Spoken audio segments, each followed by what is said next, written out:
Marcos capítulo 9, versículo 14 diz: E quando se aproximou dos discípulos, viu ao redor deles grande multidão e alguns escribas que disputavam com eles. E logo toda a multidão, vendo-o, ficou espantada e correndo para ele o saudaram. E perguntou aos escribas: Que é que discutis com eles? E um da multidão respondendo disse: Mestre, trouxe-te o meu filho, que tem um espírito mudo, quer que onha, despedace espuma, os dentes. E eu disse aos teus que o expulsassem, e até quando crerei ainda trazer. E trouxeram-lhe, e quando ele o viu, logo o espírito o agitou com violência, e caindo endemoniado por terra, revolvia-se espumando. E perguntou ao pai dele: Quanto tempo há que lhe sucede isto? E ele disse-lhe: Desde a infância. E muitas vezes o tem lançado no fogo e na água para o destruir. Mas se tu podes fazer alguma coisa, tem compaixão de nós e ajuda-nos. Amém? Pode se assentar. Os discípulos foram envergonhados pela falta da fé, pelo despreparo e pela autoconfiança. Não conseguiram expulsar aquele demônio, queriam talvez causar impressão à multidão.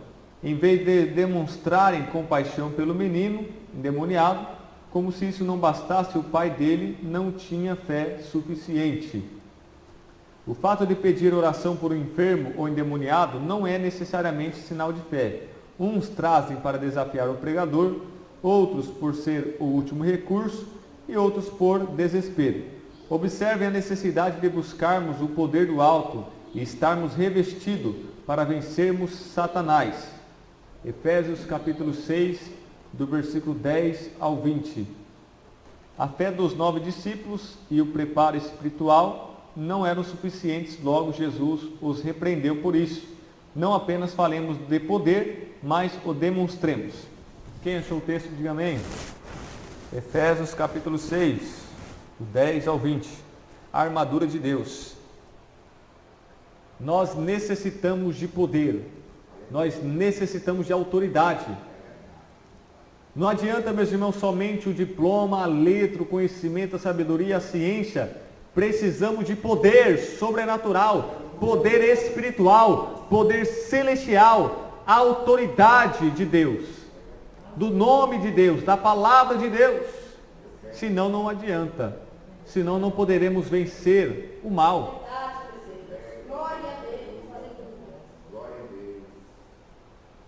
O diabo, meus irmãos, não tem medo do Salmo 91, ele tem medo do Deus do Salmo 91. Você citar as Escrituras, até o diabo citou as Escrituras. Precisamos, meus irmãos, de conhecimento, mas de graça. Precisamos do poder, da autoridade do nome de Jesus. E precisamos se revestir da armadura de Deus. Deus então nos dá ferramentas, armas, um arsenal espiritual. Nós somos soldados de Cristo, nós somos guerreiros de Deus, nós somos valentes do Rei dos Reis. E Ele concede aos seus soldados armas, um arsenal espiritual. Vamos ler. No demais, irmãos meus, fortalecei-vos no Senhor e na força do seu poder. Aqui nós já aprendemos que a fonte da força é Jesus. Temos que buscar a Deus. Revesti-vos, se vistam de toda a armadura de Deus, para que possais estar firmes contra as astutas ciladas do diabo. Ou seja, para você aguentar a pancada, para você aguentar os ataques, bombardeios do inimigo, para você vencer as astutas ciladas do diabo, você tem que se revestir de Deus. Se revestir do poder de Deus, da força de Deus, da armadura de Deus. Porque não temos que lutar contra a carne e sangue, mas sim contra os principados. Olha só a hierarquia do mal. O exército das trevas, bem organizado. Cada um no seu cargo, na sua função. Um só administra e dá ordem. Os outros é para destruir, os outros para difundir imoralidade. Outros para colocar enfermidade no povo. Cada demônio com a sua especialidade. Temos que lutar contra os principados, contra potestades, contra os príncipes das trevas deste século, contra as hostes espirituais da maldade nos lugares celestiais. Nós vemos aqui 4 níveis na escala da hierarquia do diabo, do inferno. Então, não temos que lutar contra o irmão, nem contra o ímpio, nem contra ninguém. As pessoas que fazem mal, falam mal, fazem o mal contra a igreja, a obra de Deus e as pessoas, umas contra as outras, o crente que tem um discernimento do Espírito Santo sabe que por detrás daquela pessoa, o inimigo está usando ela. O inimigo está influenciando. O inimigo está oprimindo. Então não adianta você descontar o soco, se xingar, xingar eu vou xingar, bater em mim eu vou bater. Não adianta, isso não vai vencer o mal. Só vai fazer o diabo ficar feliz. Ao fazer isso, você acha que você está se vingando e pagando a mesma moeda. Você está descontando, mas na verdade, ambos os lados estão perdendo e o diabo dando risada das duas pessoas. Olha essas duas pessoas brigando uma com as outras. Ele vai começar a dar risada. Eles nem sabem que é eu que estou fazendo isso, eu estou por trás disso e eles não me veem. Então o crente, as pessoas do mundo, eles não sabem. Mas nós sabemos que o diabo influencia. Ele é o Deus, com D minúsculo, deste mundo. O príncipe desse século. Ele domina este mundo. O estilo de vida da sociedade. Ele influencia todos. Então não devemos lutar contra a pessoa, devemos lutar contra o mal que está usando aquela pessoa. E não existe poder político, militar, financeiro que vença esse mal. Não há nenhuma arma, nenhum poder aqui na terra que vença. Somente o poder de Deus para vencer esse mal.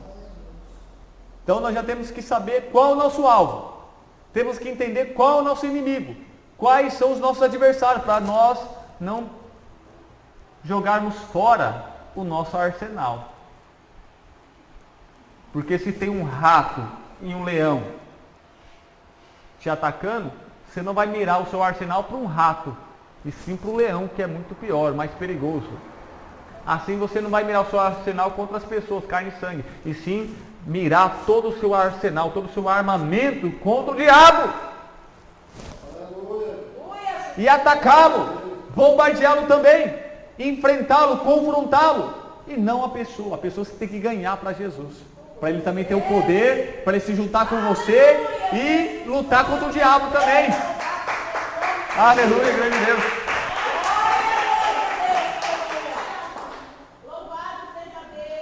Portanto, tomai toda a armadura de Deus, para que possais resistir no dia mau, e havendo feito tudo, ficar firmes. Então, quando nós se revestimos da armadura, nós se tornamos resistentes, nós aguentamos pancada. Para bater que nós já estamos amaciados, nós aguentamos. E vamos ficar firmes. Estou firme nesse alicerce, firme nessa rocha, para bater, para atacar Satanás. Eu creio nessa palavra, eu creio nas promessas, eu creio que Deus vai me dar vitória, eu creio que Deus vai mudar essa situação. Ficar firme, resistir o diabo. Glória a Deus. Sujeitai-vos, pois, a Deus, e resistir ao diabo, e ele fugirá de vós. Aquele que é de Deus conserva a si mesmo, e o inimigo não lhe toca. Toda ferramenta preparada contra nós não prosperará. Então nós temos que se revestir da armadura e ficar firme nessas verdades. Que verdades? Mais forte é aquele que está em nós, o Espírito Santo, do que aquele que está lá fora. O anjo do Senhor acampa ao redor daqueles que o temem e os livra do mal. O inimigo pode vir por um caminho, mas por 7 ele fugirá. O inimigo pode vir como torrente de águas, mas o Espírito arvorará sua bandeira contra ele.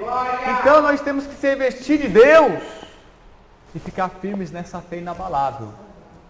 Estais, pois, firmes, tendo cingidos os vossos lombos com a verdade, e vestida a couraça da justiça, e calçados os pés na preparação do evangelho da paz, tomando sobretudo o escudo da fé, com o qual podereis apagar todos os dardos inflamados do maligno.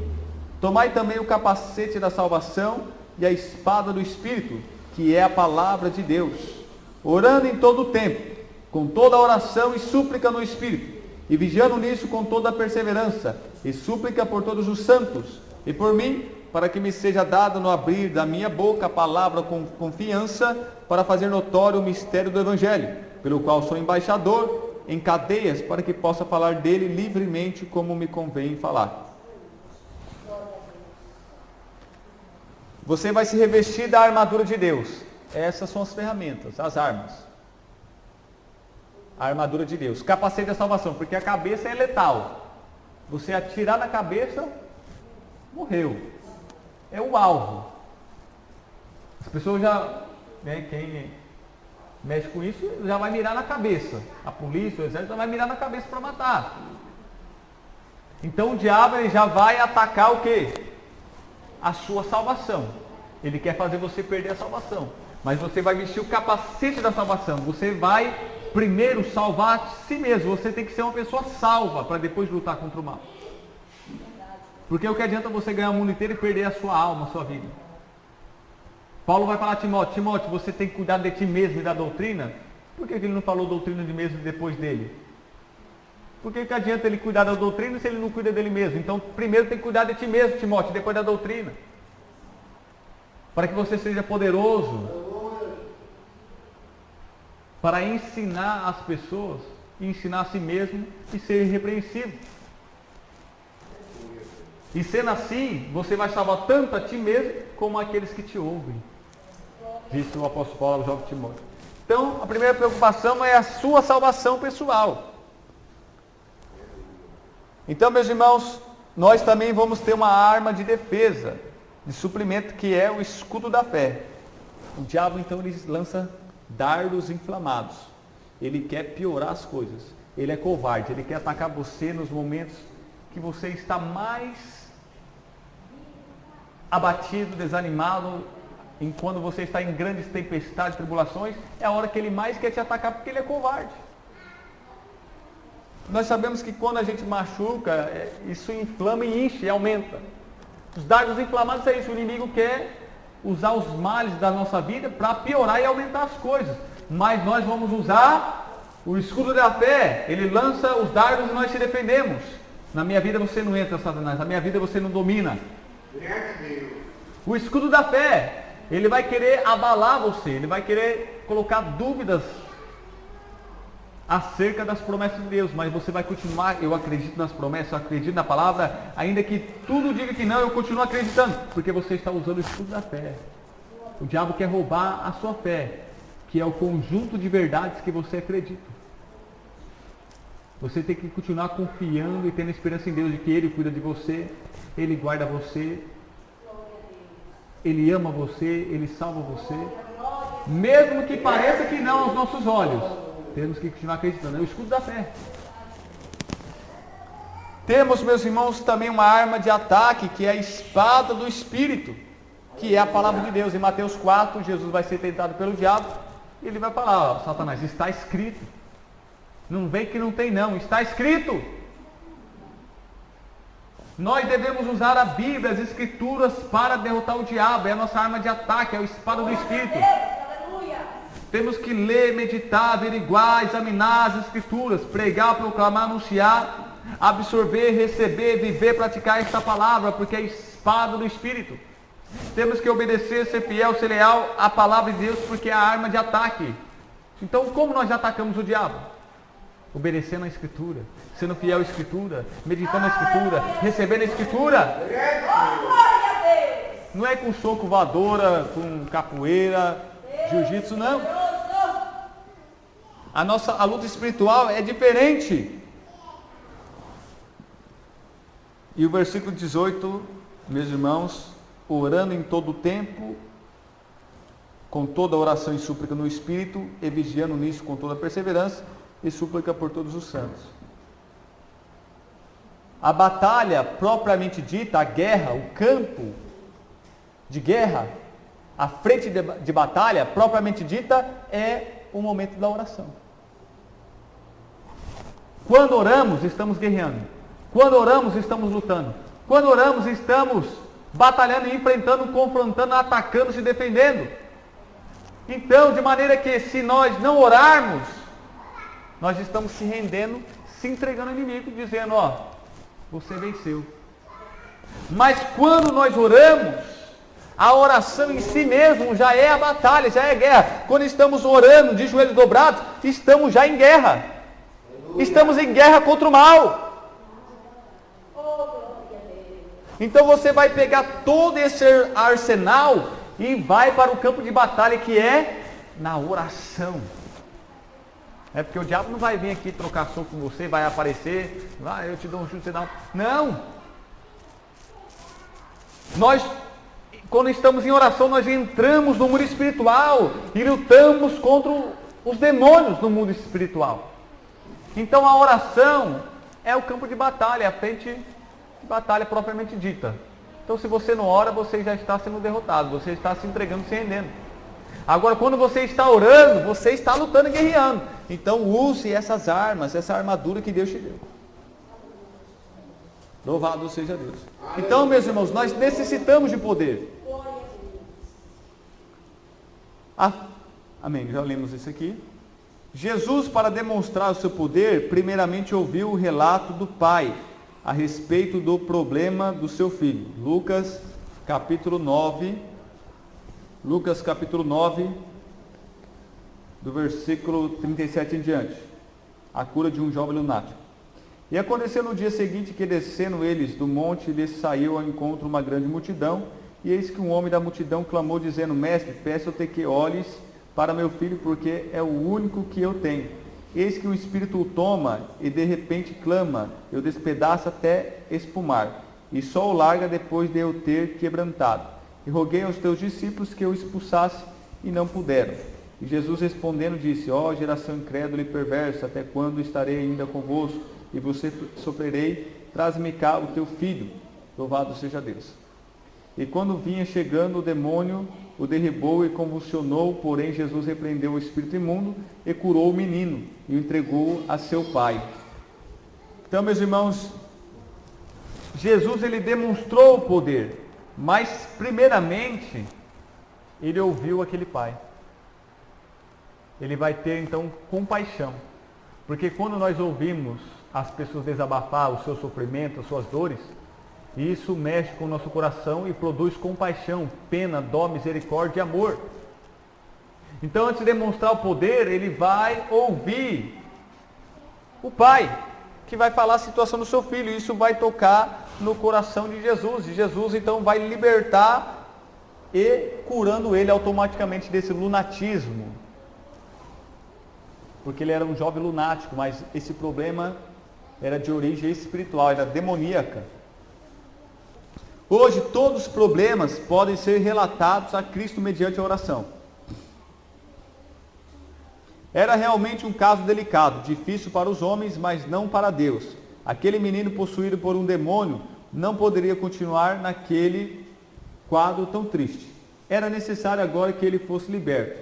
Será que Jesus apenas tomaria conhecimento do caso e não faria nada? Com certeza Jesus, ele teve compaixão e atendeu aquele pai. Mas os discípulos não puderam, porque nós necessitamos de poder. Tópico 2, Cristo demonstrando o seu poder. Do versículo 19 ao 27, Marcos capítulo 9. Aquele texto que nós lemos. Marcos capítulo 9, só que agora do versículo 19 ao 27. E ele respondendo lhes disse, ó geração incrédula, até quando estarei convosco, até quando vos sofrerei ainda, trazei-mo. E trouxeram-lo, e quando ele o viu, logo o espírito agitou com violência, e caindo endemoniado por terra, revolvia-se espumando. E perguntou ao pai dele, quanto tempo há que lhe sucede isto? E ele disse, desde a infância, muitas vezes o tem lançado no fogo e na água para o destruir, mas se tu podes fazer alguma coisa, tem compaixão de nós e ajuda-nos. E Jesus disse-lhe, se tu podes crer, tudo é possível que crê. E logo o pai do menino, clamando com lágrimas, disse, eu creio, Senhor, ajuda a minha incredulidade. E Jesus, vendo que a multidão concorria, repreendeu o espírito imundo, dizendo-lhe: Espírito mudo e surdo, eu te ordeno, sai dele e não entres mais nele. E ele, clamando e agitando-o com violência, saiu, e ficou o menino como morto, de tal maneira que muitos diziam que estava morto. Mas Jesus, tomando-o pela mão, o ergueu, e ele se levantou. Então aqui nós vemos Jesus demonstrando o seu poder. Todo aquele povo estava incrédulo. Ele diz, ó geração incrédula, no versículo 19, gerando assim muita dificuldade e desconforto. A incredulidade era tanta que mesmo depois do menino liberto, ainda pensavam que ele estava morto, tamanha desconfiança. Então nós vemos aqui que Jesus vai libertar ele vai cair como morto, e as pessoas vão achar que Jesus, os discípulos foram lá e passou vergonha. Aí chamaram Jesus achando que ele ia resolver o caso e piorou, parece que terminou de matar o menino. Tamanha incredulidade, mas Jesus vai lá então, vai pegar o menino e vai levantar, mostrando para aqueles incrédulos que ele realmente estava liberto. Então Deus não trabalha no meio da incerteza, da dúvida, da incredulidade. Temos que ter fé, temos que acreditar. Quando a fé da parte de todos os presentes nos cultos, ao orar pelos enfermos e perturbados, vemos que as operações fluem com mais facilidade. Quando todo mundo está acreditando, Deus opera muito mais. Jesus repreendeu aquele povo pela falta de fé. Ó geração incrédula, até quando eu vou suportar aguentar vocês? E não fugiu daquela situação, fortalecendo a fé do pai, do menino, por demonstrar sincero interesse e amor por ele. Então Jesus vai demonstrar interesse, perguntando o que estava acontecendo, vai atender ele. E ao demonstrar esse interesse, vai começar a fortalecer e produzir fé naquele pai, que também era incrédulo, porque ele jogou a culpa nos discípulos. Trouxe para os discípulos e eles não puderam expulsar. A culpa foi deles, mas o pai também era incrédulo. Talvez é porque ele queria testar os discípulos, ou talvez porque era o último recurso, deixou Jesus por último, ou porque ele estava desesperado e não por causa da fé. Mas Jesus vai trabalhar na vida dos discípulos que passaram vergonha, na vida do pai que também não tinha fé, e também naquela multidão que era incrédula. Jesus é nota 10, Jesus é demais. O pai do menino já desenvolvia a fé no poder de Jesus, no versículo 24. E logo o pai do menino, clamando com lágrimas, disse: Eu creio, Senhor, ajuda a minha incredulidade. Ele vai dizer assim: Senhor, se tu podes, ajuda-me. Mas é lógico que Deus pode tudo. Aí Jesus vai fazer um trocadilho. Já que você me perguntou se eu posso, pergunto se você pode crer. Porque tudo é possível ao que crê. Então aí Jesus estava trabalhando, desenvolvendo e acrescentando na fé dele. Os discípulos um dia oraram assim: Senhor, acrescente nossa fé. Jesus está aqui acrescentando. A fé vem pelo ouvir a palavra de Deus. Então ele está conversando com o próprio Deus, que é Jesus. A fé está sendo desenvolvida, está sendo acrescentada, está nascendo, está brotando na vida desse pai, até o ponto dele já começar a clamar com lágrimas e pedir para Jesus ajudar ele na incredulidade dele. E nós temos esse problema por toda a nossa vida. Na nossa vida espiritual, nós temos que enfrentar a incredulidade do nosso coração, da nossa natureza. Mas Deus não vai deixar de operar por causa de algumas incredulidades da nossa parte. Deus não vai deixar de nos abençoar por causa de alguns níveis de descrença. Não, Ele vai trabalhar na nossa vida para produzir fé o bastante para recebermos a bênção dEle. Jesus não desiste de nós por nada, meus irmãos. Ele nos ama muito. Visto que outrora responsabilizava os discípulos pela não libertação do seu filho, observe que ele foi envolvido no processo de libertação do filho, quando acerca da própria fé, provocado e impulsionado, portanto, a exercê-la. Nota-se que Jesus aplicava a lei do fortalecimento da fé, o contato com a palavra de Deus. Romanos capítulo 10, versículo 8. Mas que diz: a palavra está junto de ti, na tua boca e no teu coração. Esta é a palavra da fé que pregamos. Então Jesus vai trabalhar para fortalecer na fé, para desenvolver a fé na mente, no coração dele, nas palavras, na oração dele. Antes era fraquinha a sua fé, mas ela cresceu, e vendo isso, Jesus virou-se em direção ao menino, repreendendo o espírito que o agitou, fazendo-o cair como morto. Então depois que ele começou a desenvolver a fé nele, então Jesus viu que ele já tinha fé o suficiente e vai agora libertar o seu filho. Os demônios são causadores de várias classes de enfermidades. No caso em que estamos estudando, o menino ficou mudo e surdo. Já o gadareno ficou demente. Marcos capítulo 5, do versículo 1 ao 7. Então nós sabemos, meus irmãos, que muitas das enfermidades são de procedência demoníaca. Não todas, mas a maioria sim. E as que não são demoníacas é consequência do pecado. Então tudo é coisa ruim.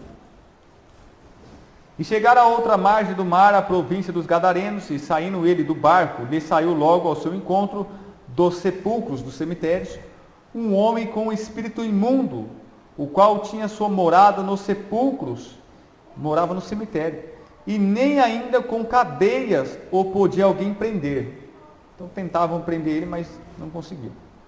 Porque tendo sido muitas vezes preso com grilhões e cadeias, algemas, e cadeias, as cadeias foram por eles feitas em pedaços, e os grilhões em migalhas, e ninguém o podia amansar, parecia um animal feroz. E andava sempre de dia e de noite, clamando pelos montes e pelos sepulcros, e ferindo-se com pedras. Então ficava gritando que nem doido por aí, e ainda se flagelando, se machucando. Então no caso dele, o demônio deixou ele demente, doença de cabeça, que nem o do jovem, do menino que era lunático. Uns é doença psicológica, outro psiquiátrica, neurológica, crônica, psiquiátrica, enfim, distúrbios mentais, depressão, fobia social. Depressão, doença desse século, doenças da cabeça. Igualmente, uma mulher teve algum tipo de reumatismo ou bico de papagaio, pois há 18 anos andou encurvada. Lucas capítulo 13, versículo 10 ao 17. Lucas capítulo 13, versículo 10 ao 17. A cura de uma mulher paralítica. E ensinava no sábado numa das sinagogas, e eis que estava ali uma mulher que tinha um espírito de enfermidade, havia já 18 anos. O espírito de enfermidade. E andava curvada e não podia de modo algum endireitar-se. Então ela ficava mais ou menos assim, com aquele calombo nas costas, durante 18 anos. E não podia de modo algum endireitar-se. E vendo a Jesus, chamou a si e disse-lhe: mulher, estás livre da tua enfermidade. E impôs as mãos sobre ela, e logo se endireitou, e glorificava a Deus. E tomando a palavra, o príncipe da sinagoga, indignado porque Jesus curava no sábado, disse à multidão: 6 dias há em que é mister trabalhar. Nestes, pois, vinde para serdes curados, e não no dia de sábado. Respondeu-lhe, porém, o Senhor e disse: hipócrita, no sábado não desprende da manjedoura cada um de vós o seu boi ou jumento, e não o leva a beber água? E não convinha soltar desta prisão no dia de sábado esta filha de Abraão, a qual há 18 anos Satanás mantinha presa? E dizendo ele isso, todos os seus adversários ficaram envergonhados, e todo o povo se alegrava por todas as coisas gloriosas que eram feitas por ele. Louvado seja Deus. Outro exemplo é de um homem que ficou mudo e cego por causa da opressão maligna. Mateus capítulo 12, versículo 22. Trouxeram-lhe então endemoniado, cego e mudo, e de tal modo o curou, que o cego e o mudo falava e via. Então esses são exemplos de doenças, enfermidades físicas e mentais, que era de procedência demoníaca. Não queremos atribuir aos demônios todos os males físicos que assolam a humanidade, porém a maioria dos casos realmente o são. Nós precisamos do poder de Deus para expulsar as obras malignas. Prezado leitor, não subestime as forças do mal, e nem tente expulsá-las sem o poder divino, pois poderá nos acontecer como aconteceu com os discípulos e com os filhos de Seva. Atos capítulo 19, do versículo 14 ao 16. Então não adianta a gente querer enfrentar o diabo sem o poder de Deus. A gente vai passar vergonha como os discípulos, ou o diabo vai ter poder contra nós, vai nos fazer mal, como fez aos filhos de Seva.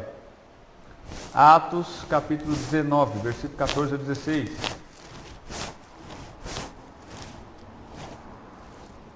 Os que faziam isto eram 7 filhos de Seva, judeus principal dos sacerdotes.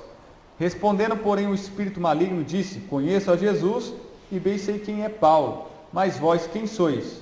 E saltando neles o homem que tinha o espírito maligno, e assenhorando-se de dois, pôde mais do que eles, de tal maneira que nus e feridos fugiram daquela casa. Então, o diabo, quando possui a pessoa fica com uma força extra, sobrenatural. Então, dos 7 que estavam ali, ele vai pegar 2 e vai dar um couro neles. Vai sair ferido e machucado. Por quê? Foi enfrentar o diabo. Eles ficavam expulsando demônio. E aí eles quis testar o nome do Deus de Paulo, de Jesus. E aí o diabo falou: Não conheço vocês não. De onde vocês vieram?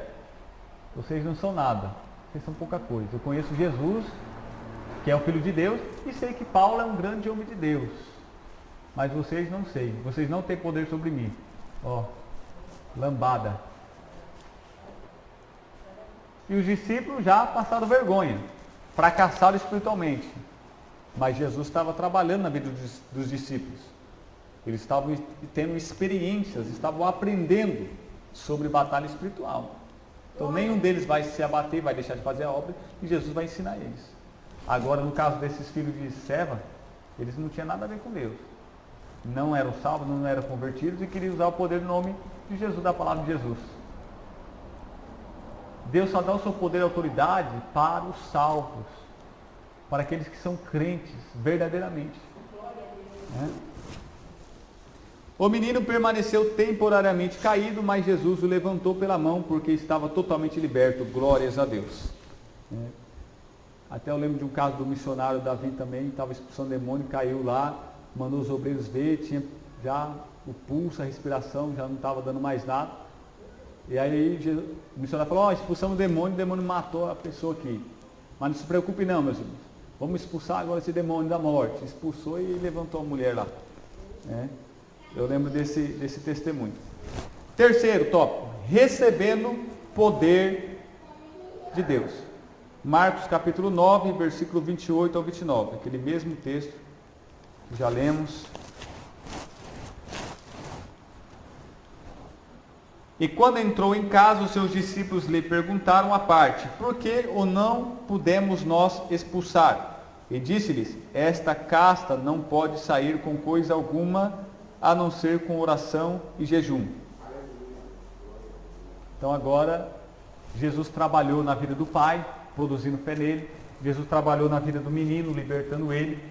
Jesus trabalhou na vida da multidão incrédula, operando esse sinal para ele.